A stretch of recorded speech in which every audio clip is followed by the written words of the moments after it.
Greetings, Mavericks and new viewers.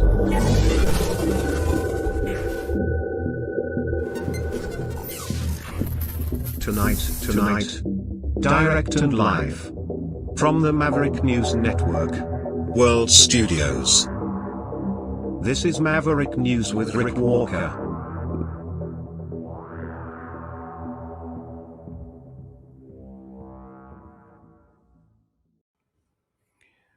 Welcome back, everyone, to the Maverick News Channel. Did he cave? Did Carney cave to Trump to resume trade negotiations? I'm going to tell you the story from a slightly different perspective tonight. And we have the identity of the Idaho shooter and a news conference highlights related to that. A whole bunch of stuff. We have, oh my, what else do we have? Tons of stories tonight lined up for you. Just going down the list of things we're going to touch on. Oh, Sandy Sunshine is going to be by to give us a Canada Day weekend greeting and words of inspiration. So stick around for that. That'll be coming up. And, oh yeah, Charlie Angus weighing in on the Trump thing today again. We have, that rapper Bob Vylan. The State Department, after this performance where he said some controversial things, State Department banning him from the United States, which kind of puts a monkey wrench into the whole planned U.S. tour for that punk rocker. So we'll get into all of that and more when we come back on the other side of this.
Maverick News.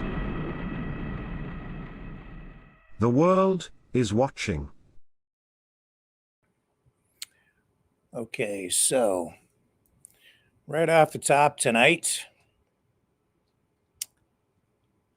we know that Canada, Mark Carney, has announced, and he announced this late last night, shortly after, right around the time we were ending our program last night. That's when I became aware of it anyway, that Canada is rescinding the digital services tax. So the tax, which targeted firms like Amazon, Google, Meta, it was set to take effect today, in fact. But that sparked outrage from Trump, who called it a blatant attack on the U.S. and abruptly halted trade discussions. Last Friday, where you may recall, he said, "That's it, all talks with Canada are off." So Carney's office confirmed that the two leaders spoke by phone over the weekend, agreeing to work toward a new economic and security deal by July 21st, which was what they had talked about during the G7 summit. And the move comes after months, of course, of tense trade relations. So I can tell you that this has sparked as well a flurry of activity on social media, where conservative News pundits and influencers are saying that Mark Carney has caved to President Trump. Well, let's just take a look at where things stand tonight, and then we'll comment a little bit on that. And I'm going to give you a slightly different perspective. Here's Carney today in Ottawa answering questions. Pour le Canadien est bon pour nos travailleurs. Did you get anything in exchange for? We have, to be clear, it's part of a bigger negotiation. It's something that we expected in the broader sense that would be part of a final deal. We're making progress towards a final deal. There's more to be done, to be clear. And as I just said, which answers the translation question, as I just said, is a question of timing in terms of the date for the final negotiations and when the tax was coming into effect. And it doesn't make sense to collect tax from people and then remit them back. So it provides some certainty. And as I just said, negotiations have restarted. We're going to focus on getting the best deal for Canadians. We're making progress. There's more to do, and we'll keep you updated. The White House says you caved. Is that how it went down? Why pause it and not? The White House says you caved. Is that true? Well, let's listen to what they said at the White House today. Here, all you have to do is go over to Twitter or X, whatever you want to call it. So here's Brian Lilly, Toronto Sun, U.S.-controlled newspaper, by the way. Just so you know, that's who owns it. It's got U.S. interests in there. So Lilly posts this: White House says Canada and Carney caved. Given how Carney acted, it's hard to argue against that. He really screwed up here, as I wrote earlier. Not a good look for Carney or Canada. We deserve better. Okay, so let's listen to what Caroline Levitt had to say today. What's the president's reaction to this? Can you tell us more about his call with Prime Minister Carney over the weekend? How did he get Carney to drop it? And also, what's the impact on American tech companies given this latest progress, as the president says he has been fighting for American tech companies? It's very simple. Prime Minister Carney in Canada caved to President Trump in the United States of America. And President Trump knows how to negotiate, and he knows that he is governing the best country and the best economy in this world, on this planet. And every country on the planet needs to have good trade relationships with the United States. And it was a mistake for Canada to vow to implement that tax that would have hurt our tech companies here in the United States. The president made his position quite clear to the Prime Minister, and the Prime Minister called the president last night to let the president know that he would be dropping that tax, which is a big victory for our tech companies and our American workers here at home. And on what's the Everything is a movie with Trump. It's all about the optics. I would submit to you, and this is my analysis, my commentary on this, okay? So here you have Trump. He announces on Truth Social that he's terminating all discussions on trade with Canada in response to Canada's digital services tax, the DST. He called it a direct and blatant attack on U.S. tech companies. Now, keep in mind, this is something that has been in place since like a year ago and was just about to be implemented, but it was on the books a long time ago. So it's not like if Trump was paying attention, or his administration, that they shouldn't have been aware of this, because it's been in place for a long time. Excuse me. So I just choked on myself. So what I'm going to say to you here is, you see, like Lily's post, right? Fair enough. You can look at it like that. And there are like the whole conservative network of influencers. They're all on that talking point. Carney caved. But I don't see it like that. It's because the truth of the matter is, when Trump said that the negotiations, he was terminating them, that was just days ago. The truth of the matter is, I'm pretty sure that the negotiations never stopped. And in fact, the fact that he's saying he's terminating the talks is a negotiating tactic. That's what it is. This is negotiation through the public. He's doing it through social media. He's doing it Trump style. So it's not that the talks were ever terminated. They are ongoing. And this is one of the key issues for Trump. The fact that Canada rescinded the DST within 48 hours of Trump saying he's terminating the talks shows that in spite of this public rhetoric and grandstanding, obviously there were back channel communications going on the entire time. And that's why you're getting this public display. And so really what is also happening is because Trump is always looking for the photo op, the public optics on things. He's always looking for a win. So he looks like he's coming out on top because he has to be the big man. This is exactly what it is. It's Carney giving it to him. It's Canada saying, okay, you can have this, and we'll do it in a public way so that you have this this win in the court of public opinion for public relations reasons. Go ahead, you can be the big man. That's basically all that this was. It's the other element to this, of course, is that Trump is very close now to these tech oligarchs. You've got Zuckerberg and even Musk, right? Jeff Bezos, and this is a tax that was going to affect all these tech companies. So he is beholden to these guys because he needs the tech companies as much as the tech companies need him. The tech companies went to Trump and gave him support, and they're giving him support, which he previously did not have. But then when you look at his inauguration and you see who showed up, all the tech bros were all front and center at the ceremony. So they're all in Trump's back pocket because he's using tariffs and he's using economic warfare in order to assert U.S. dominance internationally. And he's using it, especially tariffs, to assert his dominance over everything. In other words, everything flows through the president's office. And in order to get what you want, you have to go to Trump.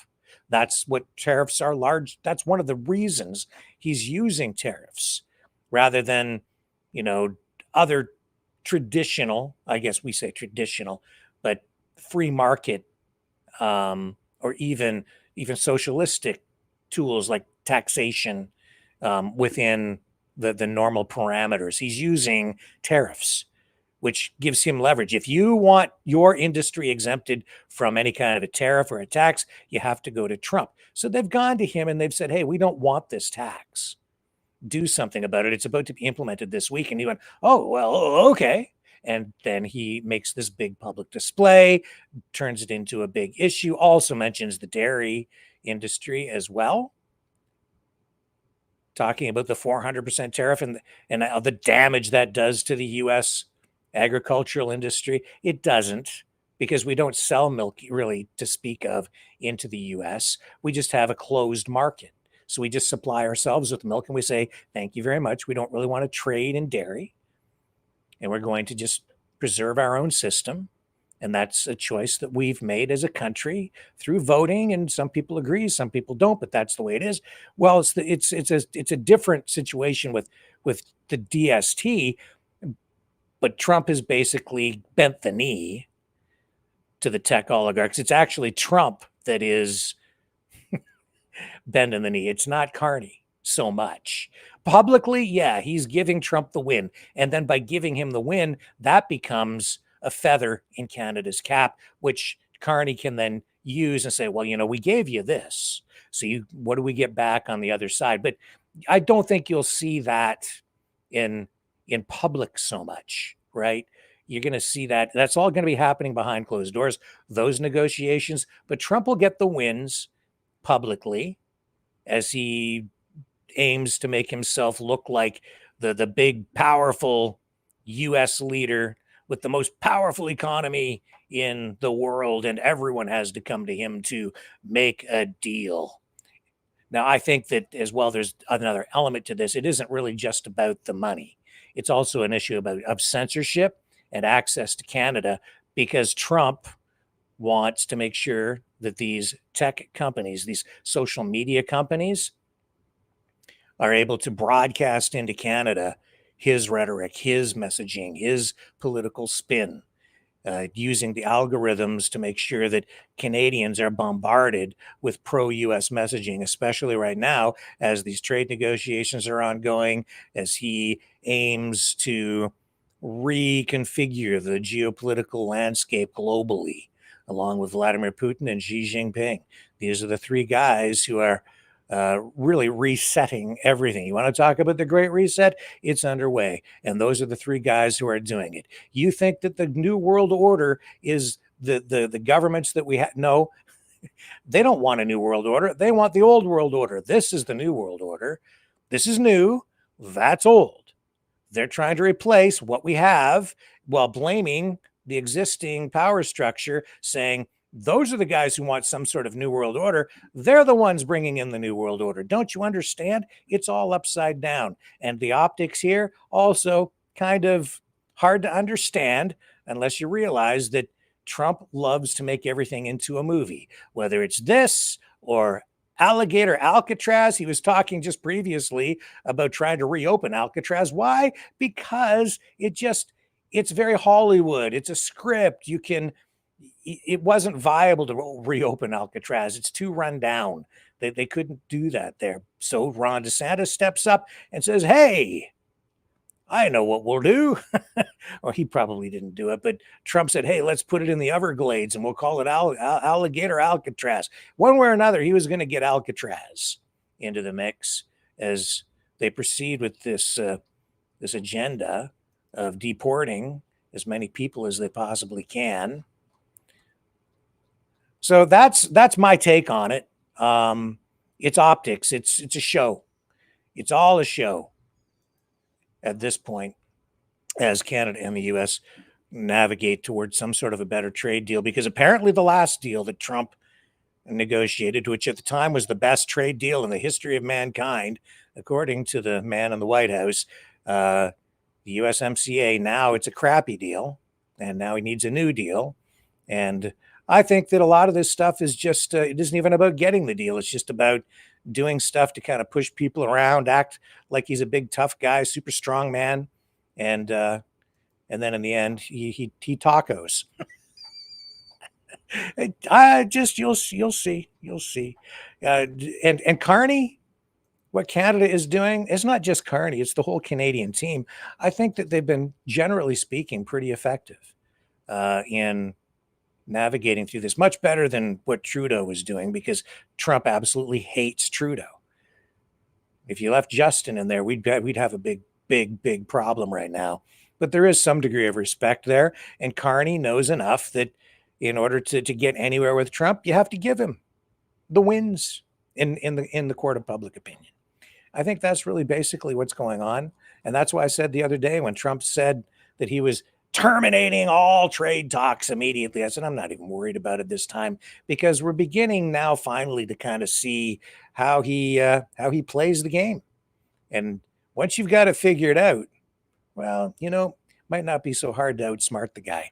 We'll see what Mark Carney does next.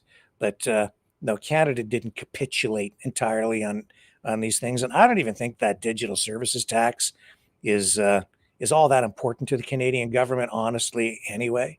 It served some purposes, but largely it was about, even at the time when they implemented that stuff, it was about censorship. It was about also making sure that legacy media was given some access to funds, right? So let me take a little break. We'll be right back.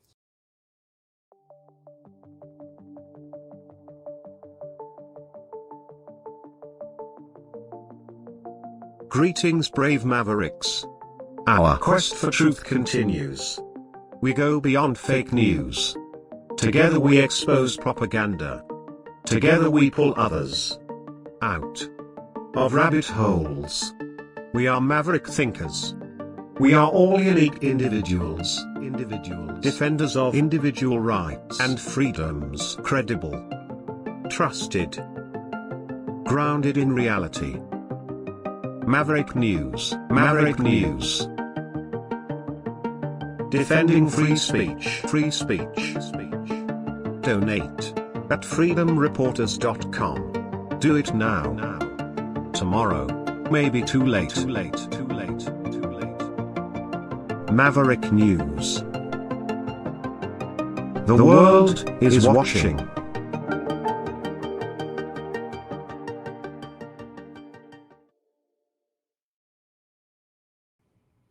Okay, so Trump tonight. Let's just do a little Truth Social scroll. Take a look at what the Donald is posting tonight, shall we? So here we go. He's talking about these tariffs. I know that. Claiming that they're injecting a lot of money into the U.S. Budget. U.S. tariff revenue. Look how much we've been collecting in revenues. And I did this in part because Wilfred's here and he can talk about the UK trade deal. But just this is the monthly numbers. And they have gone up a lot. June is actually set for another big increase of $27 billion. That is money coming into U.S. coffers from tariffs. We are collecting a lot of revenue. So far, guys, $121 billion has flowed into the U.S. government since the start of the fiscal year. It's still a tiny portion of the overall revenues that the U.S. government gets, but it's increasingly a lot. It's increasingly a lot. Yeah, but you know where that comes from U.S. citizens and U.S. companies, basically. And then that's passed on to consumers through higher prices because the tariff tax is charged at the border as goods start coming into the United States. That is having a negative impact, I know, to some degree on Canadian companies, because I've seen posts on social media saying that Canadian companies are experiencing some disengagement, I'll put it that way, from the U.S. market as some U.S. companies are expressing frustration with having to deal with Canada as these crazy tariffs taking effect. And it's complicated. The paperwork, I think, is somewhat cumbersome, and it's increasing costs for U.S. companies and U.S. consumers, which makes me want to. So let's do this right now on the fly, shall we? Take a look at what the price of milk is today and on the U.S. side to see if that's having any impact over there. I've seen a lot of talk about rising prices, like really serious inflation on the U.S. side, and that can be attributed directly to these tariffs. It isn't like foreign governments are pumping that money into the U.S. economy. It's coming straight out of the pockets of consumers, ultimately, and U.S. companies. So that's the tariffs are a tax on Trump's own people and companies. So here's Kroger in Michigan. Price of milk today. So this is a half gallon. $4.49, $6.79, $7.49, depends on the kind. But we'll say the everyday low price today is $4.29 for milk. Depending on which brand you buy. There's $6.79. That's organic though. So just regular, all the stuff with all the chemicals, all the carcinogens, all the bad stuff, the hormones, everything. If you want that, you get all that at a discount, $4.29. So let's take a look today at what it is in Windsor, Ontario, right across the other side of the Detroit River on the Canadian side. Let's see what's happened there. I don't know. I think that is up a little bit, actually.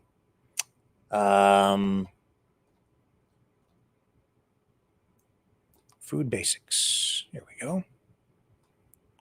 Here we go. Yeah. All right. So this is real time, real prices, real news. Let's get it up on the screen. Food basics, Windsor, Ontario, grocery store. So make sure we get the same size carton. That's a 4-liter bag. We have bags of milk. There it is, 2% fat goat milk. I don't want goat milk. I want 2% milk. But that's 1 liter. That's lactose free. Can I just get a carton of milk? There's $6.89, but that's for 4 liters. So that's like twice as much as you're getting in the US. That's filtered milk for $5.89. That's usually a little bit more. There it is. So that's Beatrice. That's more money. $5.44. There it is there. That's your basic milk, $5.44 Canadian. So yes, $5.44 for 2 liters. I think that's about the same size as what we were looking at on the Kroger side. So now I have to do the conversion on the US versus Canadian dollar. So if that's $5.44, let's go to the exchange website and $5.44 Canadian to USD is $4 for the same thing. So that would be,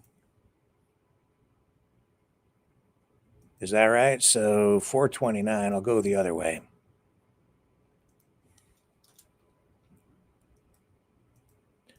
$4.29 USD to Canadian.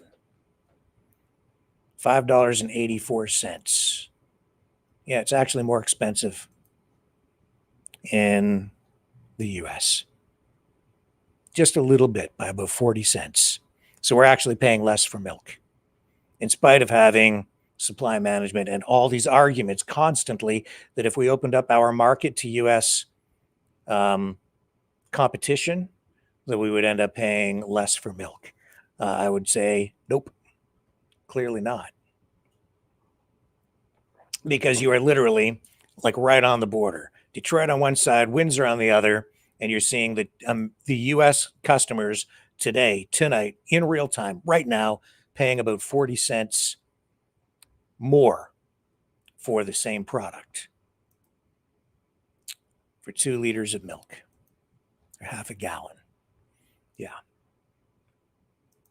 So there's a little dose of reality. And now you see why Trump wants access to our market, I guess. So what are we going to give up? What are we going to gain by, I don't know what we would gain.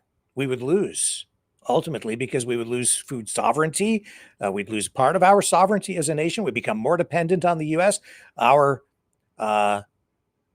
farms, a lot of our farms would probably be swallowed up by big corporate interests in the U.S., big corporations coming up here and just either putting Canadian farmers, especially small Canadian farms, family farms, out of business as they move in with their big agribusiness models and set up shop here in Canada, or just worse, just send the milk over the border and export it from the U.S. into Canada and subject our farms to huge amounts of competition and make it less viable for Canadian farmers to survive. That's what's at stake, folks. And so just letting you know. Okay, let's bring these clips back down here. And I can't make up the numbers. They're right there in front of you on the screen. So take it for any way you want.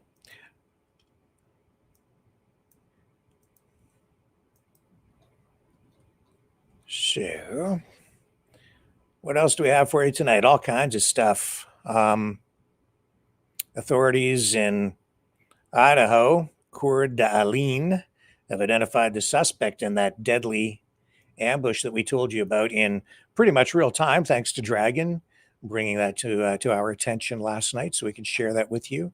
That coverage of the arson and ambush and shooting of those firefighters In Idaho, Kootenai County Sheriff Robert Norris has confirmed the suspect as 20-year-old Wes Rowley, who was found dead on Canfield Mountain last night with a firearm nearby.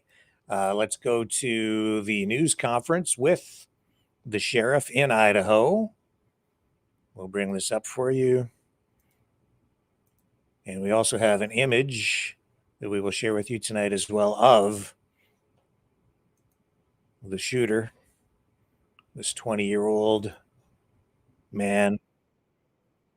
Here we go. This was just a short time ago. All right. My name is Sheriff Robert Norris, Norris, and what we'd like to accomplish today here at this press conference is when you leave here today, I want you to know who the suspect is, know what we know about the suspect right now, I'll give you a fire update of where the fire is right now, and some of the challenges that we had in making a containment on a 3.2 square mile mountain, and to let you know that we had a jumper off of Veterans Bridge, and we'll give you just a little bit of information on that. So the suspect that has been identified by our Cooney County Coroner's Office, Coroner Duke Johnson there, has been identified as Wes Val Rowley, date of birth of May 1st, 2005. As of right now, and this is all very, very preliminary, we've had a lot of resources at the crime scene. We've been working through the night, so many of these facts are subject to change. We believe that Rowley has prior residence in California, Arizona, and Idaho. We believe he was born in California. The Kootenai County Sheriff's Office and Coeur d'Alene Police Department, we've had 5 interactions with Rowley. And of those 5 interactions, we've had 3, Coeur d'Alene Police had 2. They're very, very minor in nature. They had to do with more trespassing. He was trespassing at a location. He was asked to leave and he cooperated. We had some welfare checks on Rowley, and very, very minor. We don't show any criminal history for Rowley.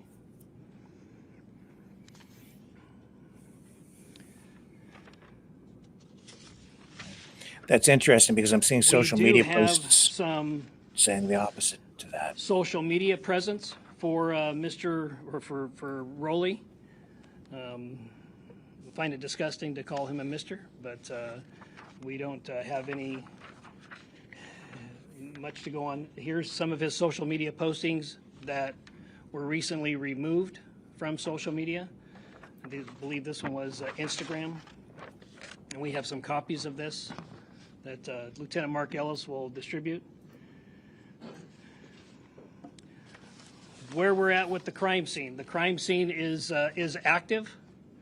We still have the suspect's vehicle that is up down an embankment of the mountain. Deputies who responded on scene to protect life and engage the suspect thought it would be in their best interest to get rid of what they thought was Rowley's vehicle. So they had the frame of mind to push it over the side so he couldn't come around and get in that vehicle and flee. So we have not been able to find any manifesto. We have not been able to inventory the vehicle, although people that have seen the vehicle do believe it appeared as if he was living in the vehicle. There was a lot of debris that's in the vehicle, so that's all we have on that. Like I said again, we have not verified or found any manifesto. We have not done an inventory of that vehicle.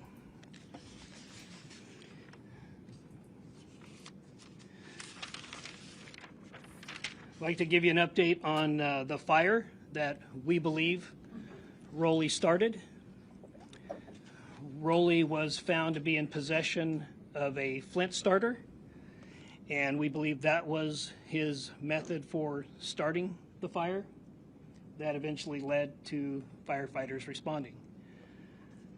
So as of right now, the fire is at 26 acres. It has not grown. It is a slow progress because it's very difficult terrain to get assets, ground assets up there. They are putting, Idaho Department of Lands is putting a lot of water on it from aerial supports, so that's going rather well. They believe they'll have a fire line around it by dark tonight. There are no structures that are threatened. Again, I'd like to say that last night about 11 p.m. we did receive information that an individual jumped from Veterans Bridge. That is not related to this situation whatsoever. We don't find any nexus to the murdering of the two firefighters and injuring of one. Now we have some of our incident commander who was here last night. That was the incident command of the scene. We have some of our SWAT operators that were here last night, and we had about 27 containment points on this mountain. And just to give you an idea, when you're setting up a containment in an urban setting, you might have 1, 2, 3, 4 blocks that you're setting up a containment on. But when you are setting up on a mountain, that just provides a lot more difficult dynamics than if it were a city block. So we, to the 27 containment points, we had 2, 3, 4 officers per containment point. And then we have a primary containment point where we believe the suspect is. And then we have a secondary containment point. And we absolutely utilized every resource that responded to the command post. And I do have the incident commander from last night if there's any questions. Kevin and Jeremy Heil, Kevin Smart, can you come up here just to be here just in case somebody has any questions? And coming up, can I ask one question? You mentioned that there was no prior record. Are you talking specifically in Idaho, or is this also for California and Arizona? At this time, we can't locate a criminal record for this individual. We've had interactions with him, but we don't find a criminal record with him.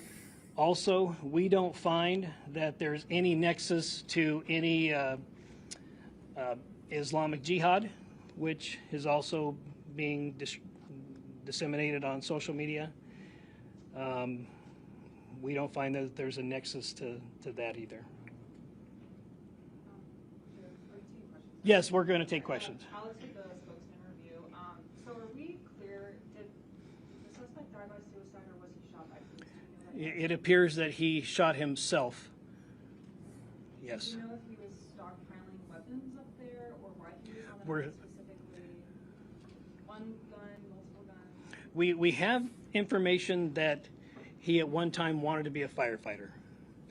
So we don't know if there's a nexus to that desire and what happened yesterday, but there is information that we've received that he at one time wanted to be a firefighter. So we're still processing the scene. It's going to take a few days to do that, especially with the current fire that's there. So, John? Sheriff, have they had any communication with the fire district about a potential job there? We have checked some of the fire entities here, and we have not located where he had either put in an application or put in some sort of a interest form. We have not found that yet. So that, yeah, we have not found that. One more question. There's supposed to be a video on Instagram. Was this posted right before the ambush? Well, it was discovered right before, but I don't know how long it had been there. Yeah. Do you have any indication of the motive? Yeah, no, we don't have any indication of any motive at this time. And we, certainly we will continue to investigate that, but obviously we go on intent, and so, but we will certainly find out, or if there's any evidence to believe that there was a motive, we will do that. And I think an inventory of the vehicle would be a good place to start. Do you think his desire to potentially become a firefighter is part of it? We just don't know. Yeah, we just don't know. The gentleman. What? Were his firearms that were used, or were they someone else's? Has not been determined yet. Lady in the green. Sheriff Cody Proctor with M2 News. You mentioned that he had interactions before with law enforcement, but had he had interactions before with firefighters? We did not check to see if he had any interaction with firefighters. We do know that he did contact the firefighters when they came on scene, and there was a discussion. So, so we're still in the process of investigating that part of it. So, gentleman in the blue in the back. Sheriff, so talk to me about why you're sharing this instrument post. Talk to us, what does it look like when you're looking at this and what it symbolizes to the public? Well, we're trying to collect any and all information, and those social media posts are what we call open source information. So this is all in an effort to find out intent, to find out if there was any other, if there was a motive or whatever the case may be. But Another question. We had some people that live in the area of the evacuation zone last night for this shelter in place. They say they didn't get a phone call, they didn't get a text. How does your system work? Was there a text that went out, or how did you let people know? yes, absolutely. Part of our Kootenai alerts system, we sent out a text, I believe a 5-mile radius, and I encourage people who live or frequent the area to sign up for Kootenai alerts. So that's an opt-in service? well, yes, yep. The gentleman in the blue. Sure. The welfare checks that you guys initiated, Yep. were they given by a relative? Did a parent call you to check on him? Or were they concerned about his mental health? No, it was generally a reporting party who called and saw a vehicle that was either parked near their property or on their property. One was a restaurant where he appeared to be residing at. He was asked to leave and he complied. So none of them that we have at this time were called in from a relative. They were called in from a property owner or passerby. The gentleman there in the... Sheriff, can you describe the weapon that you found next to it? It appears right now we have a shotgun that was used, but we're still processing the scene. So obviously a shotgun is not a sniper weapon. Correct. Do you know what kind of weapon that was? Well, we're still processing the scene, but let me kind of set the scene for everybody. When you're in a rural area and you're heavily treed, heavily brushed, and when you're taking fire, then it just adds a whole different dynamic to the situation. So what was reported by people on scene, by peace officers on scene, that they believed they were taking sniper fire, yes. And that's where that is. Lady in the black. Hi. Was he a suspect before you found him, or did you not identify him until after you found his remains? Can you give me that first part again? Was he a suspect prior to finding his body, or were you not sure who he was until after you found his remains? Well, we had information that we had an idea who that person might be, but we always defer to the coroner's office to make sure that we have a positive identification on the individual. People borrow people's car, people use people's phones. Yeah, so we always want to make sure that we have a positive identification before we make any type of release. So, Okay. this lady. So surprising to hear that he's used a shotgun. Still under investigation. If that is the case, he did not use his real name. So, but it certainly will be part of the investigation. But we had an individual called, a male, and he did not use the suspect's name. So. One more clarification, because I think I misunderstood. Did you say there was an interaction with first responders There was an interaction with the firefighters. when they first arrived on the scene? Correct. What was that? It had something to do with his vehicle being parked where it was. So, yeah. The gentleman in the blue in the back. Can you tell us what type of bullets then were used in the attack on the two or three firefighters? It's obviously Right.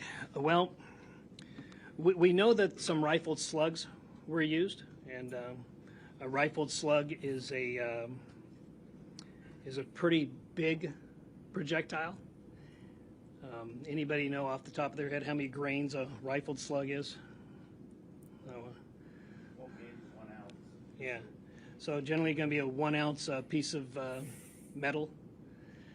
But we also have some fragmentation of something. So it's still early on. You know, we have some smaller projectiles, and we don't know if that was a fragmentation of one of the rifled slugs or another weapon. Like I said, we are still processing that scene. The firefighters are putting water on it, so we're still processing that. Yes, sir. Sheriff, can you tell us how sophisticated you think this ambush was? Or do you think this was an interaction that went badly? And one more thing, we were just right outside the scene, and we saw a firefighting vehicle come down with 3 completely flat tires. Were spikes used? Was that part of the ambush? No, part of once the rounds started to exchange back and forth, and when deputies got on scene, part of the theory was we don't want him to be able to circle back around and get into either one of the fire trucks or his own vehicle. So deputies disabled the trucks, and they pushed over the suspect vehicle off the side of the mountain. I mean, that just gives you a sense of how chaotic the moment must Oh, yeah, yeah. Disabling and crippling your own vehicles so that the suspect that's unseen and elusive wouldn't be able to circle back and use it. Right. And we just don't, we just don't know in many cases, even if it's in an urban setting in a retail shopping center, how many suspects there are.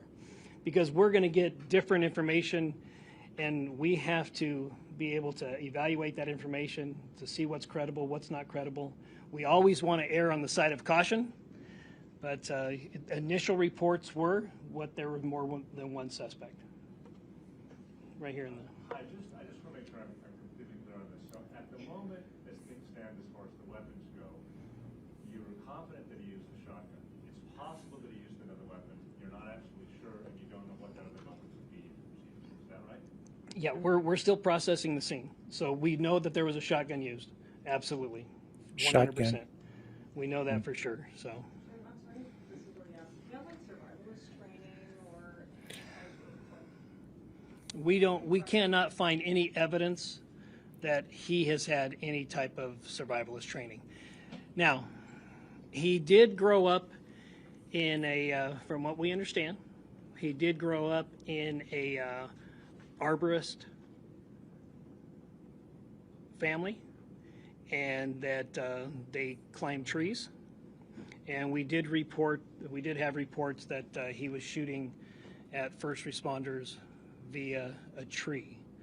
So he does have experience climbing trees.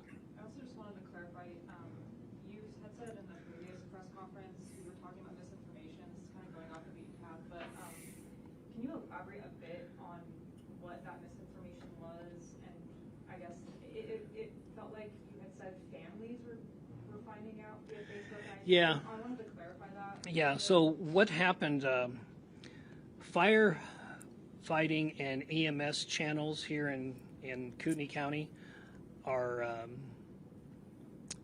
not, what's the word I'm looking for? They're not encrypted. Law enforcement channels are encrypted. So pretty quickly, there was audio of the help call that came out and was broadcasted on social media. And that is just really, really hard on the families. Had they heard that, and I don't know if they did or didn't, but had they heard that, they would be able to identify their voice of their loved one and just make a chaotic situation more chaotic. So that's one of the. I just want to be clear, none of the families were notified through social media. They were. I don't know. I wasn't involved in that part of it. Yeah, I do not know. Lady in the black there. Yeah, we're gonna pull away from this in a moment. Not just in terms of image, but we're going to just pull away from the news conference. There was an interaction. So they arrived on scene. The initial call was about approximately 1:20. They arrived on scene. I'm going to guesstimate, but I would say probably about 13:50 or about 10 minutes until 2 o'clock. Okay, so we have this image. This is what was released by police from Rowley's social media accounts, which I believe at this point have been scrubbed from the internet. They've been using that open source information to conduct their investigation. And this is another image that is being widely distributed as well of Rowley. There are also other images that are circulating online of two people, a man and a woman, said to be his parents, wearing MAGA, Make America Great Again, hats. But I'm not going to show you that image tonight because so far I've not been able to verify for sure if it is accurate. So until I can get absolute confirmation that those images are authentic, I'm not going to post that because I don't. It's just that simple. Even though they are going around, if you want to go see them, they're out there on social media. You can find them, but you're not going to see them here yet because, well, it's important to be first whenever possible. We must be accurate without exception. And even then, mistakes are sometimes still made. We'll be right back on the other side.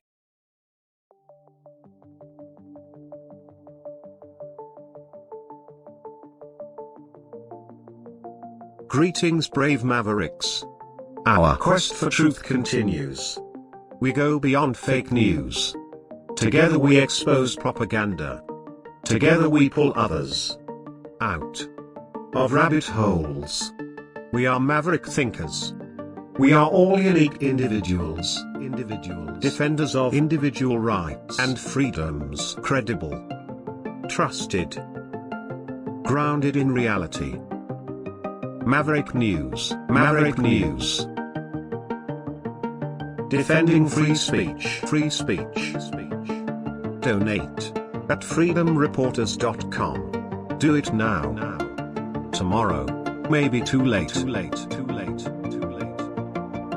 Maverick News.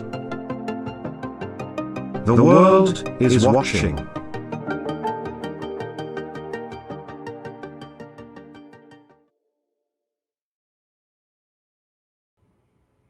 So we see these efforts to deport continue with ICE.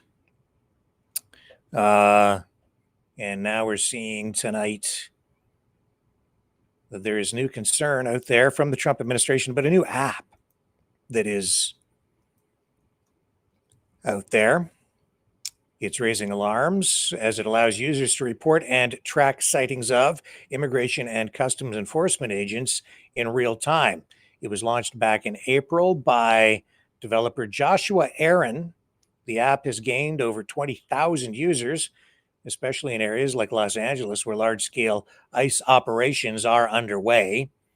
ICE Block, as it's called, lets users share alerts about ICE activity within a 5-mile radius, similar to navigation apps reporting traffic incidents. Acting ICE Director Todd Lyons slammed the app today, calling it reckless and irresponsible and claiming it paints a target on agents' backs. Lyons cited a 500% surge in assaults on ICE officers since President Trump's second term began, arguing The app endangers agents enforcing immigration laws. DHS Assistant Secretary Tricia McLaughlin echoed this today, labeling ICE Block as obstructing justice and a threat to public safety efforts targeting criminal undocumented immigrants. We have a clip here as well of Tom Homan on where else? Fox News. Here we go. Let's get this up for you.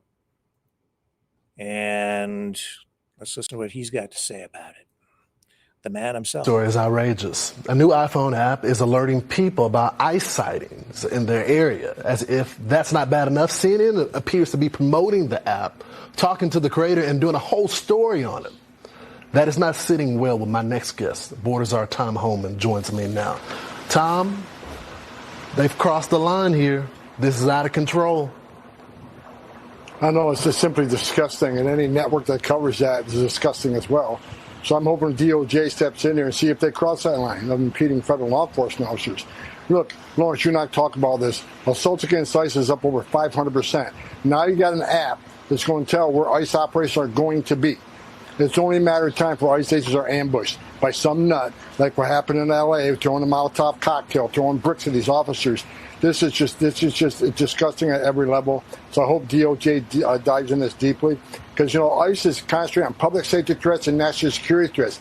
This shouldn't be a partisan issue. This shouldn't be an issue anybody is against. So they're already a dangerous job going after the worst of the worst. These guys are putting their lives on the line every day going after the worst and worst international security threats. And this app makes it that much more dangerous. It's incredible that those who enforce law, all of a sudden they're the bad guys. The ones who break the law, they're victims. It's disgusting. Well, so we also have Caroline Levitt weighing in on this in today's news conference. Let me get you her clip, her response to questions from media on this. Bear with me, almost there. Urging violence against law enforcement officers who are trying to keep our country safe. Where you can tell people where ICE agents are. Given the recent rise, An app that tells people where ICE agents are? Yes. And given the rise, I believe 500% increase in assaults on ICE agents, I wanted to see if you could comment on that and why CNN would be promoting such an app.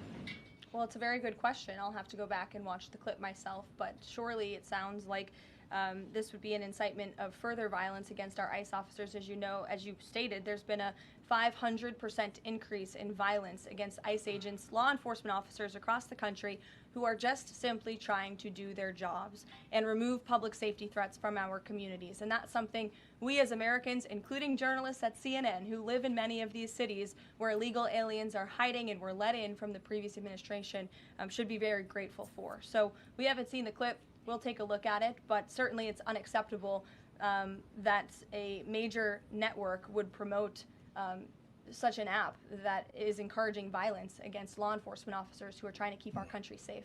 Caroline, Shelby. I just wanted. I'm not sure that the app itself is encouraging violence, but certainly is providing warning, I guess, in some way. I'm not sure exactly how the app works. Reminds me of the old days, the before times, before the digitization of radio waves, encryption, police and emergency first responders radio systems, where you used to be able to, and in many cases you still can actually, intercept radio transmissions from first responders through scanners. It was a hobby. It still goes on today. You can actually go to websites online and still listen to police, firefighters, ambulance, the radio communications as they respond in real time to emergency situations. As a reporter, I used to sleep with a scanner, a police scanner, so that I would know what was going on. If there was a big fire overnight someplace, you'd get the alarm would go off and wake me up, and off I would go to shoot the flames, get the video, and do reports, and then have it ready to go first thing in the morning. This was, of course, back in the day when we didn't have cell phones and live feeds from the scene. I'm so old. We used to have to do it the old-fashioned way, calling in scoops with tin can telephones, couple of tin cans and some string, and away you go. That's the way we used to do it. But back then we had access to the radio signals, so we would know. So I would know, and I used to go out and shoot that stuff. 3 o'clock, 4 o'clock in the morning. If something went up in flames, I had the video. And that's that's what this reminds me of. But this is something a little bit different, in a different vein. It's obviously being used to evade capture by some people. So I don't know that it's to incite violence, but maybe to avoid being captured and then deported. So there is that element to it. Of course, all of this is, an ongoing concern for people. It's that these people are afraid, right? And a lot of Canadians are afraid to even cross the border because of all this, this entirely new environment, this new relationship between Canada and the United States. And former Canadian MP Charlie Angus today issued a stark warning to Canadians, urging them to avoid travel to the United States due to escalating tensions with President Trump. He had a news conference in Ottawa, and he's been a longtime critic of Trump and called the U.S. leader today a gangster and warned that Trump's policies pose an unprecedented threat to Canadian safety and sovereignty. Now, who's spreading the fear? Well, I don't know that it's so much Charlie Angus. I think that the fear is a natural response to what we're seeing south of the border.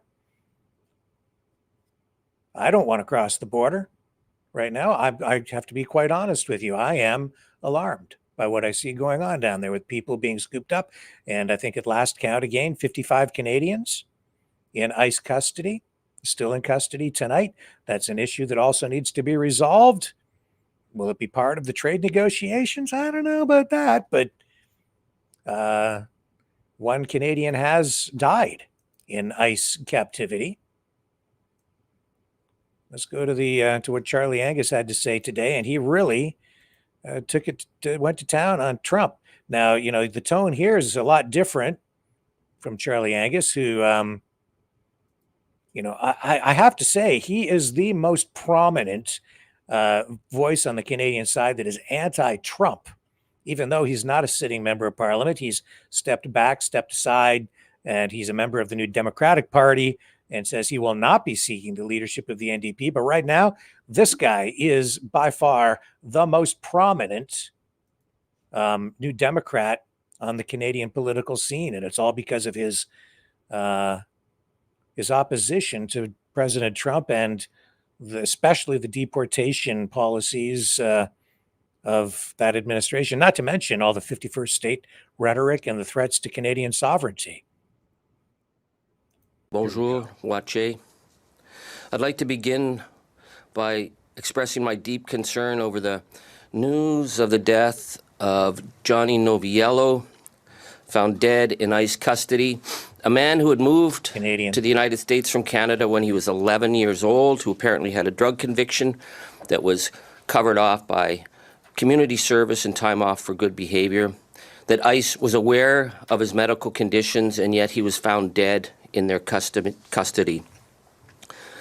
Ce matin, je demande que le Canada puisse ouvrir une enquête indépendante sur la mort de Johnny Noviello. C'est nécessaire pour le Canada de défendre nos valeurs, notre démocratie, notre frontière et pour protéger nos citoyens qui étaient kidnappés par les predators et les gangsters américains. Earlier this week, Homeland Security Director Kristi Noem held a forum in Michigan on the so-called threat of the northern border. The northern border, that's us, Canada. She presented this lurid presentation of rape and murder and of Salvadorian gangs coming over the Canadian border to terrorize the American people. She was joined by Michigan Representative John James, who said that Michigan is now at the epicenter of the northern border crisis. And one of her officials reassured the American people that they were here to, quote, kick some ass. So whose ass are you going to kick? Ever since Donald Trump declared that Canada was a threat to national security last February, the rhetoric against our nation has been escalating. FBI Director Kash Patel claims that Canada is a source for all kinds of international cabals of Russian, Iranian, Chinese gangs who are heading over the border.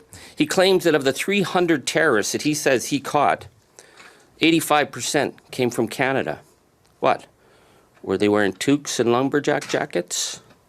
Then there's Ted Cruz, who says that Canada could be a staging ground for Hamas terrorism. Why?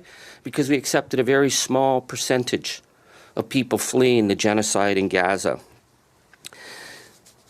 The likes of Patel and Noam are not there to present facts or to meet with Canadian officials about securing the border for both sides. This is about building a narrative. This is how MAGA operates. And we've seen this right-wing playbook used so many times. This is not about gaslighting. It's about creating a convenient enemy, an existential threat that must be dealt with. What is it going to be next? Are they going to claim that they found weapons of mass destruction in a garage in Charlottetown or Oakville? You know, South Park, the movie, was funny, but South Park as a political administration is a dismal thing to witness. And this is all happening while Donald Trump threatens us. They were either going to pay billions in new tariffs or what? Give up our sovereignty, give up our nation? Well, that's not going to happen.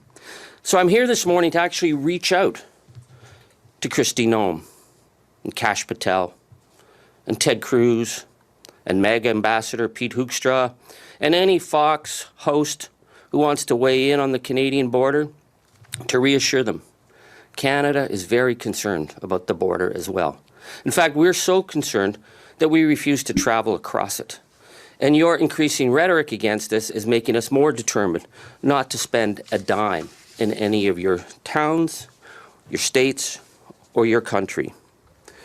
So let's talk about the state of the Canadian boycott right now. We see that wine sales from the United States to Canada, your number one market, America, is down 93%. That we've seen a $12.3 billion loss in American tourism. So when Representative James says the epicenter of the threat is Canada, I think he should go talk to some of his tourism operators who are seeing massive losses from Canada. Our refusal to cross the border isn't about fear. It is because we will not stoop to give money to a country that is no longer under the rule of law, where kidnapping people off the streets has become normalized. If you look at the biggest hits that are being faced by the United States in terms of Canadian refusal to spend dollars, number one is Florida. Yeah, the Florida that's talking about building an alligator Alcatraz. A Florida where states officials threaten to shoot people graveyard dead if they protest. That might sound great for MAGA, but Canadians find that language intolerable and inexcusable. And so, Mr. Ron DeSantis, no, we're not going to spend money in your state. I want to close by speaking to the American representatives who've been coming to Canada on a charm offensive to get us to come back. Senator Kevin Cramer of North Dakota, who said to Canadians, give us another chance. Really, Senator? I haven't heard you say anything to people like Kristi Noem or Kash Patel. When are you going to start speaking out to them? Or Senator Tim Kaine, who came to Ottawa and said, Canada, we love you. Well, if you loved us, you'd make sure that our citizens didn't have to worry that their phones were going to be seized at the border and whether or not there's pictures making fun of Donald Trump and whether or not they're going to be arrested and deported. Because if you're not willing to love us for the fact that we believe in the rule of law, then you don't love us. Or Governor Maura Healey, who came to meet our premiers and said, Canada is Massachusetts' #1 trading partner. Yes, we are, but we're not going back. Or to all the towns that are renaming their streets after Canadian place names in Canada. Thanks, but no thanks. If you loved us, you would love us for our values. What we're seeing right now is a nation that doesn't believe in equity and inclusion or under the rule of law. Those are our values. That's why our Prime Minister, Carney, is over in Europe talking about our new future as being part of Europe and no longer part of the United States.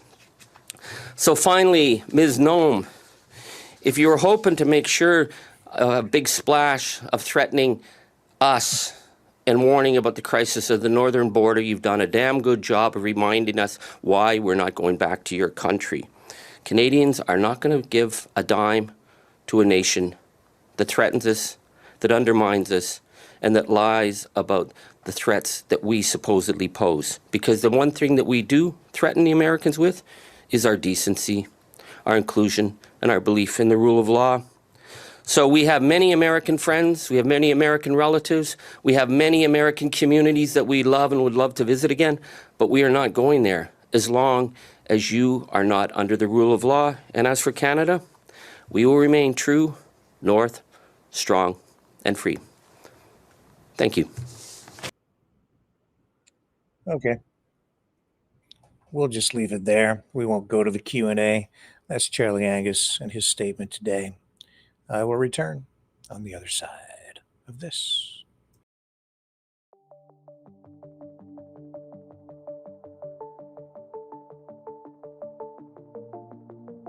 Greetings, brave mavericks. Our quest for truth continues. We go beyond fake news. Together we expose propaganda. Together we pull others out of rabbit holes. We are maverick thinkers. We are all unique individuals, defenders of individual rights and freedoms, credible, trusted, grounded in reality. Maverick News, Maverick News. Defending free speech, free speech. Donate at freedomreporters.com. Do it now. Tomorrow may be too late. Maverick News. The world is watching.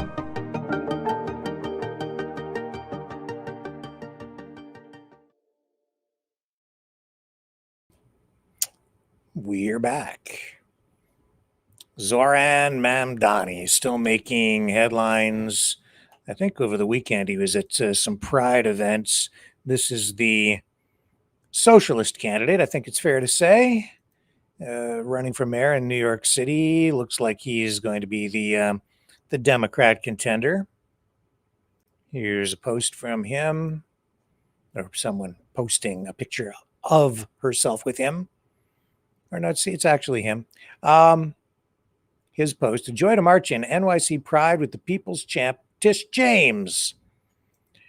So there's his image on social media tonight. Now, why do I bring this up? Well, it's because Ron DeSantis kind of weighed in on this. Let me just get my notes up on this here. There was the governor of New York, I believe, weighed in last night and said that she doesn't want more taxation, concerned that if he wins, we could end up with more businesses moving from New York State to Florida. And indeed, Governor DeSantis in Florida made waves today, predicting a major economic boost for his state if Democratic Socialist Zoran Mamdani wins New York City's mayoral race in November. He held a news conference in Tallahassee, and DeSantis claimed that Mamdani's progressive policies would divide wealthy New Yorkers and businesses to flee to Florida, skyrocketing property values in places like Palm Beach and Miami. DeSantis pointed to Mamdani's platform, which includes raising the corporate tax to 11.5%, imposing a 2% tax on incomes over $1 million, and creating city-owned grocery stores as policies that would chase billionaires out of New York. He quipped, "If Mamdani wins, I could probably pay off Florida's state debt by charging an entry tax on all the New Yorkers fleeing south."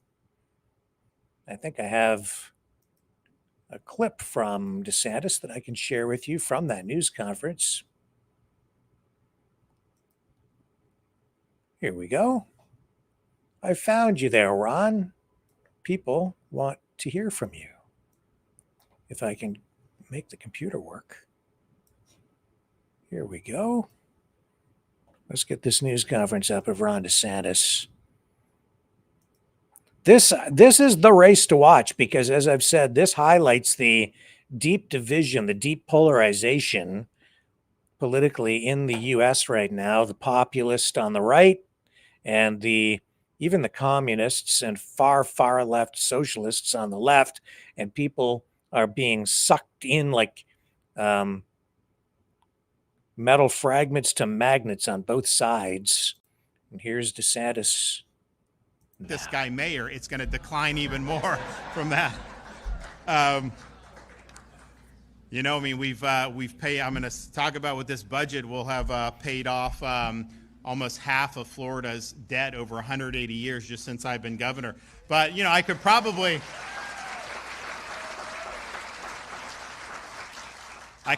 extinguish the other half if I just charge an entry tax from all the New Yorkers that are going to flee this guy, especially those rich people. So New York has millions of more people than we do in Florida, and yet their budget for the state of New York is over twice the size of the budget of the state of Florida. This guy. So we'll see how that plays out. Yeah, those policies are, I don't know what the right word is, extreme.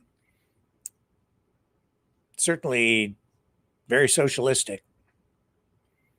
Here's CNN's chief data analyst saying that the win that Mamdani has had getting the nomination basically to run for the Democrats as a contender in the mayoral's race shows that Democrats are out for blood. He says they want to take out their party leaders.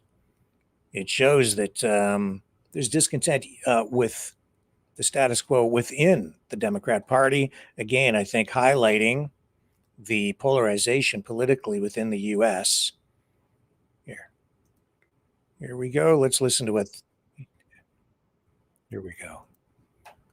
I'll let him speak so that we get the proper context on this. What should they take away is that the party leaders, Democrats who say they want to replace their party leaders, look at this, 62% nationally say yes compared to just 24% who say no. That lines up with the idea that Democrats view their own members of Congress, their own leaders in Congress, record low approval rating. Democrats right now are out for blood. They want to take out their party leaders. And you saw that with Andrew Cuomo going, adios, amigos, goodbye. See you later in New York this past Tuesday. Yeah, so I think that it highlights the fact that when they were trying to put Biden forward as the candidate for president and then they replaced him with Kamala Harris, it just shows that in many ways, the Democrats are a little bit out of touch with the electorate, with the regular common people. And so too is the case with the NDP in Canada.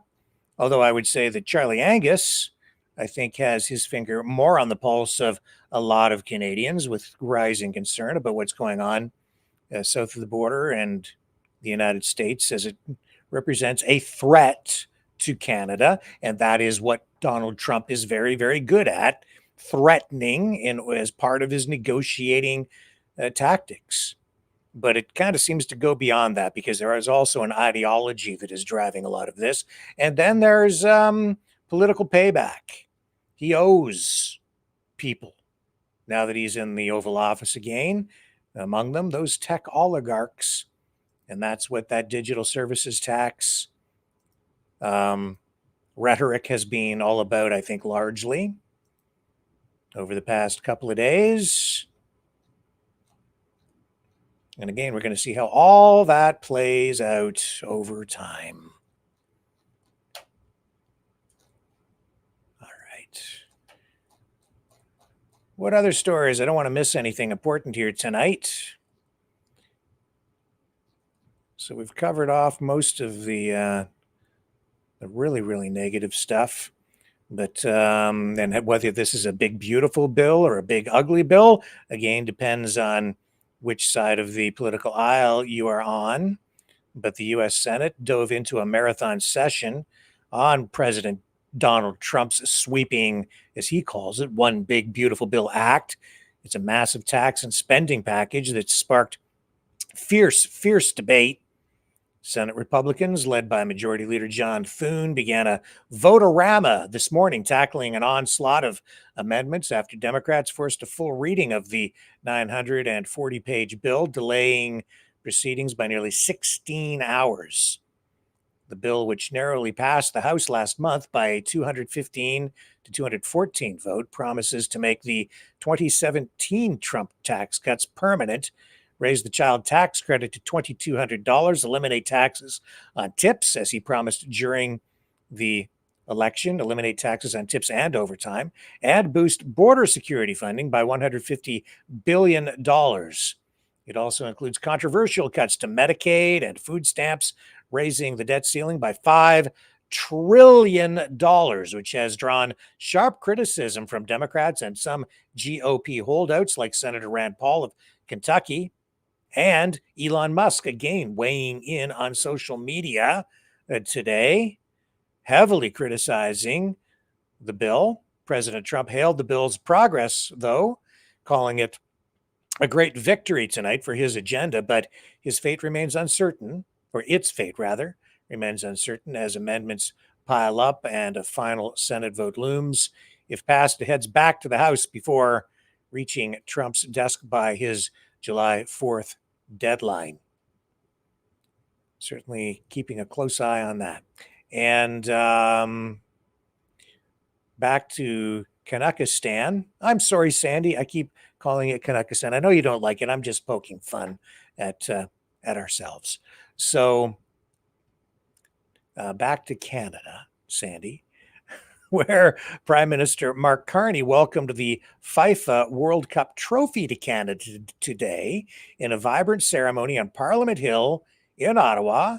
He was joined by FIFA Vice President Vittorio Montegagliani, Sports Minister Adam Van Coverden, and MPs including Yasser Naqvi and Anita Vandervelde. And Carney celebrated the arrival as a milestone for Canadian soccer because this big event marks the official countdown to the 2026 FIFA World Cup, which Canada will co-host with the United States and Mexico, with games set to be played in Toronto and Vancouver starting June 11th next year. We have video. Yes, we do. Let's show you what happened. So this is my goodness, are we actually getting some international cooperation going on amid all these threats of tariffs and on again, off again trade talks? That's it. I quit. I'm taking my ball and bat and going home, and we're no more talking unless I get what I want. But together, these three countries will be hosting FIFA, and the Cup came to Parliament Hill today. Okay, go ahead, Hill. Very little about soccer. Any Canadian clubs? Yeah, Ottawa Rapid, Montreal. Yeah. Okay. And any English clubs? Oh, no? Tottenham? They won a trophy. Arsenal? Okay. Man U. Everton? Everton's my club. Any Evertonians? Evertonians? Come on. Some of the Prime Minister's office. Top five, for my opinion, top five. There you go. There you go. And favorite player? Ronaldo. Favorite Canadian player?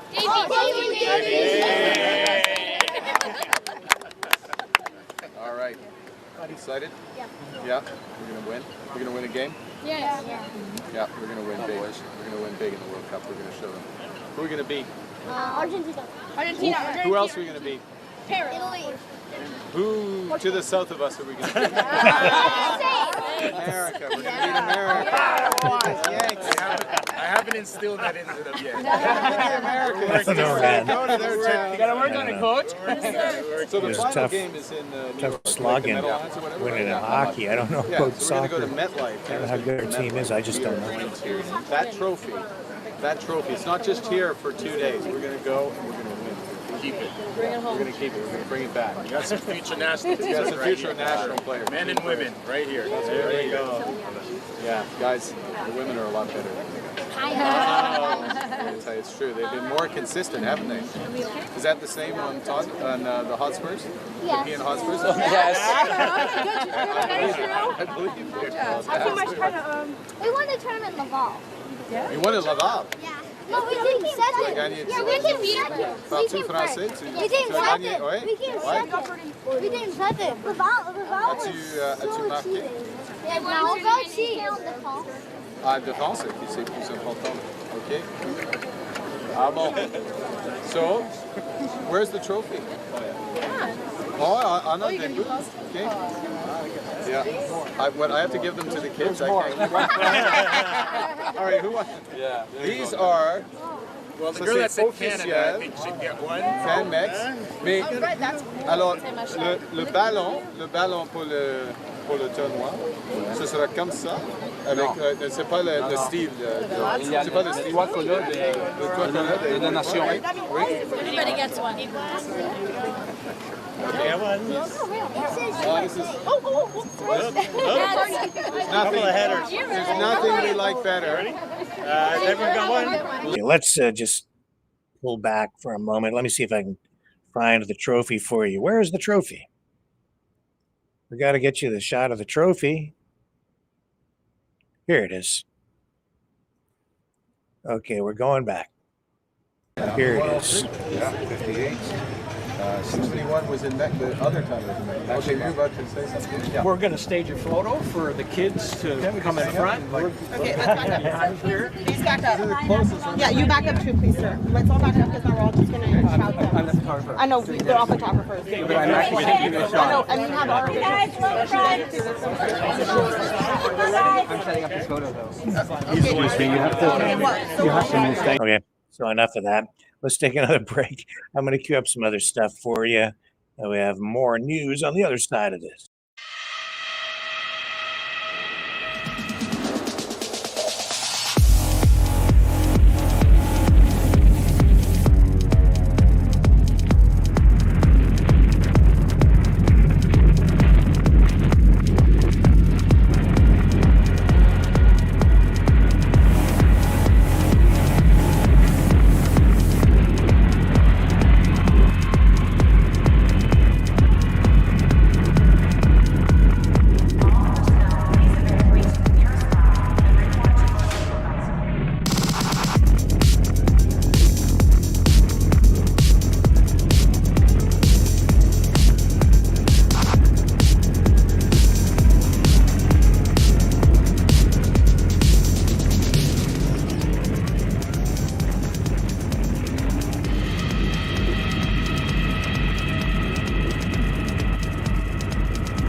Maverick News.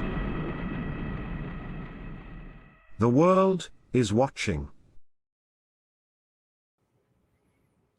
Just gonna take a look over here in the chat on Rumble and see what's going on. Who's there tonight in the chat? I haven't really had a chance to look in there. Hello, Norfa. Welcome as always. And be lovely. And we be jamming. Welcome. Thank you. And thank you for all the positive comments from We Be Jamming. I appreciate that very much. I haven't really said thank you about that, but I have noticed that you've said some pretty positive things, and I appreciate it. I really appreciate the support. Means more to me these days than, you know. Who else is there? Jubilee. Hello. And CBC Brown. Hello. Long Meadow. And Dragon, there you are. Hello, sir. The gang's all here. Or a lot of us anyway. So that's good news. We've got an audience. You never know from night to night if what we're going to get. But actually, that's not true. We're pretty consistent.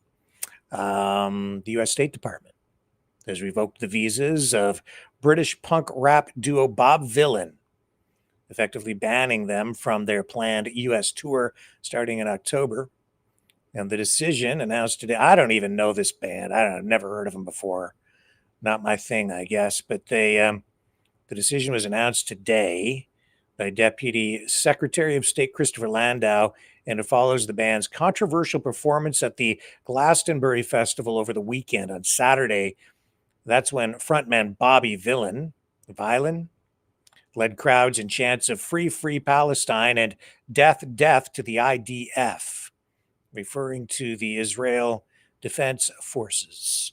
So Landau called the performance a hateful tirade, stating on social media, "Foreigners who glorify violence and hatred are not welcome visitors to our country." The move has sparked debate, which critics like the Foundation for Individual Rights and Expression are arguing it's an attack on free speech, comparing it to censorship in countries like Russia and China. Bob Vylan, known for their politically charged lyrics, tackling racism and inequality, defended their actions, with Bobby Vylan posting on Instagram, quote, "I said what I said," emphasizing the need to speak out for change. Let's take a look. I wasn't going to actually bring up any of the posts. I didn't think it was a story worthy of that level of attention tonight, but maybe it is. I had at least one person message pretty happy about this having happened over the weekend. And there is activity on social media, which will bring us right up to date on this story tonight. So let's just do a little X scroll on it. That'll give us a up-to-date perspective. So it says here, Bob Villain was dropped by his agency. They canceled his visa ahead of his U.S. tour. The UK and U.S. governments denounced him as an evil, violent monster. The BBC apologized for airing his set. Why?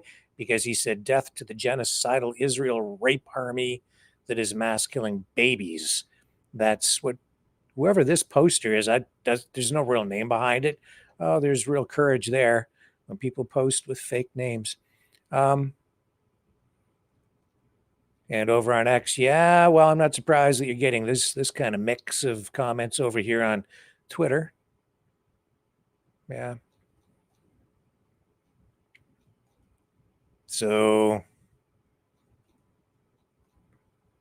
as much as it's interesting, isn't it? Because it's all supposed to be about free speech, and you see these steps being taken on the digital services tax, which I think is really largely, not entirely, but partly aimed at making sure that the digital services tax revenue is not then directed to mainstream media or other media outlets on the Canadian side, and also to ensure that these media outlets have full access to the Canadian market, limiting Canada's sovereignty when it comes to imposing restrictions of any kind on social media companies. And yet over here, the same U.S. government, which is now controlled by the Trump administration, banning this punk rock act from coming to the U.S.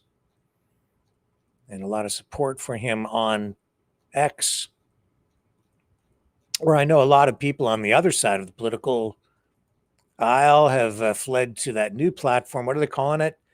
Blue Sky. Blue Sky.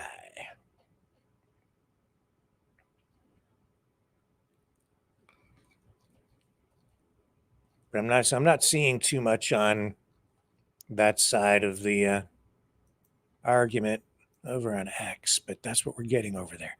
So, again, another story that entertainers becoming entangled in politics. What else have we got?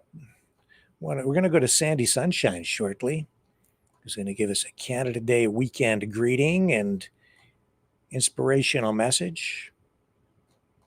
I think we've covered up most of the top stories, but let me just check in, make sure there's nothing new on the...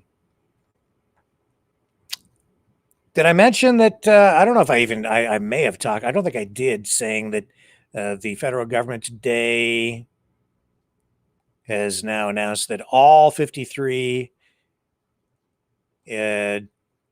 provisions blocking or regulating trade between provinces in Canada have now been. So we have the federal government has been taking steps to eliminate those interprovincial trade barriers under its jurisdiction. These are the only federal interprovincial trade barriers. There are still a whole bunch of trade barriers just province to province to province. There is. And a lot of them are like non-monetary. They're like differences in, say, standards for building codes and things like that. Or I can't think of, specific examples off the top of my head, but even labor regulations and just different standards from one province to another, which inhibit trade. So until you can bring some of those policies and regulations into alignment from province to province, you'll continue to have some trade friction within the country. But the federal government today, in a statement, says they have now removed all 53 federal exemptions in the Canada Free Trade Agreement that would inhibit interprovincial trade. And the Prime Minister, Mark Carney, has significantly reduced the number of federal barriers prior to the spring election, but they were still shy of about 24 of those exemptions that were left in place, primarily for national security reasons, but now they are gonzo. And I have to say that I am surprised that this actually has happened with this speed. Because in Canada, a lot of this stuff moves so slowly because of just politics and the nature of the way politics is conducted within Canada, where it takes a lot of negotiation, a lot of compromise. But yeah, Carney got it done. It's controversial. Some people not happy about it, but at the same time, we're seeing the same people who are screaming to get rid of a lot of these cross-border restrictions interprovincially and to pave the way for pipelines. Well, now that the federal government has passed legislation to get those powers in place so that they can get the pipelines through, a lot of the same people who were crying for that to happen are now saying, government overreach. This is the government abusing power. Now they're flipping the script and attacking. But that's just the way politics is played. It doesn't matter what you do. You're damned if you do, damned if you don't, if you're a politician. And then it just becomes a question of how long you can survive in the political arena. So anyway, progress being made. And yeah, we are pivoting more toward Europe. But that's not, that isn't because we've wanted to necessarily. That's just a response to what's going on south of the border with the Trump administration. Can't blame us, but they will. And in fact, I'm seeing some concerns out there and some suggestion that if we pivot to Europe, the Trump administration will use that as justification for annexing Canada. I can actually see that. I understand the argument. It's not really a threat. Canada already, you see, now if it's China, even more so, where Trump and his government will look at Canada and say, oh, look, they're controlled by China. We've got this threat. That's what all that rhetoric with Kristi Noem and these others talking about all the Chinese and El Salvadorian gangs, all the terrorists flooding into the U.S. This is all what Noam Chomsky would refer to as manufacturing consent for some sort of an intervention, and also leverage to get whatever it is that they seem to want from Canada. And I still assert that it is that Trump is serious about making Canada the 51st state. You're seeing it play out in real time. Can Canada survive over the next 3.5 years? A lot of it will depend on what happens with the information war, because they are manufacturing consent and they are actually creating in the minds of a lot of people. They're trying to create a distortion of reality where people believe that Canada is a bigger threat to the U.S. and U.S. national security than we really are, by suggesting that we're flooding the U.S. with all these drugs and terrorists. That's what Charlie Angus is talking about as well. There's political rhetoric designed to shape people's minds and really screw people with people's perceptions. And then there's reality. Not to say that both countries don't have problems. We both do with drugs and crime. Yeah, guess what? It's crime. There's always crime, and there will always be a problem with drugs. And these are things that every society has to deal with to one degree or another. Hopefully we can find a way to work together moving ahead and make things better on both sides of the border. But how we end up doing that in the long run, I guess, depends on how much pressure and what kind of justification Trump might have in the long run to take us over. We'll find out. Now, all that's pretty dark and pretty negative, and that's why I said to Sandy, who, calls into the program once in a while, she's one of our Maverick favorites, and she has a special position within our Maverick team. She is Sandy Sunshine, and Sandy has created she put together a Canada Day weekend message of inspiration. So I'm going to take a real short break, then we're going to come back, and Sandy is going to close out the show with that.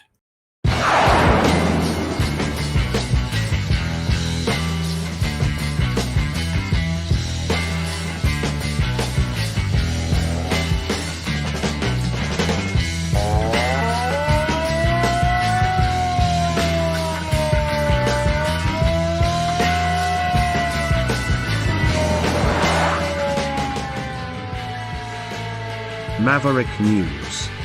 Fighting for freedom. Well, okay, Sandy Sunshine, you go ahead and give us your Canada Day spiel. Good evening, Mavericks. Sandy Sunshine here, closing out Canada Day weekend broadcast.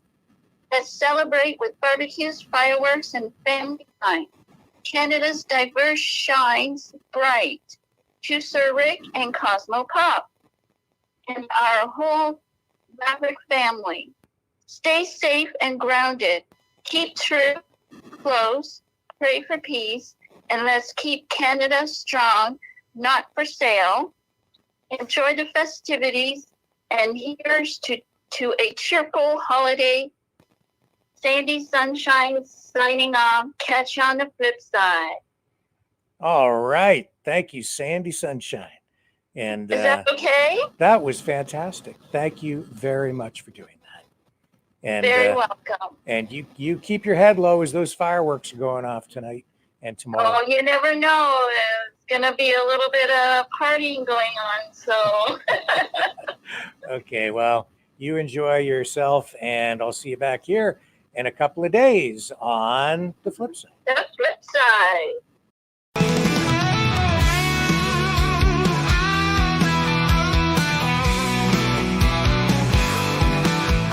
Well, I heard old Cosmo howling last night up on the hill where the moon shines so bright.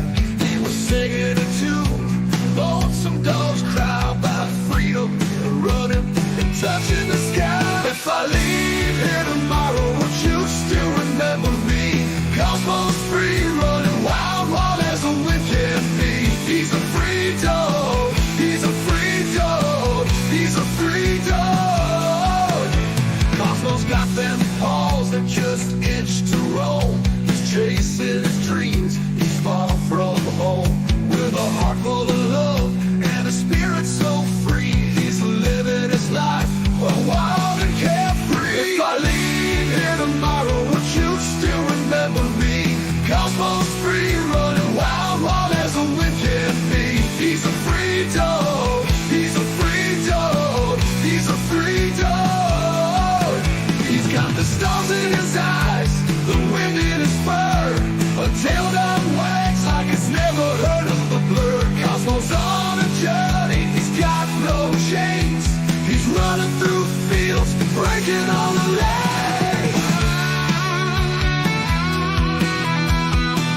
This has been a Maverick Multimedia production.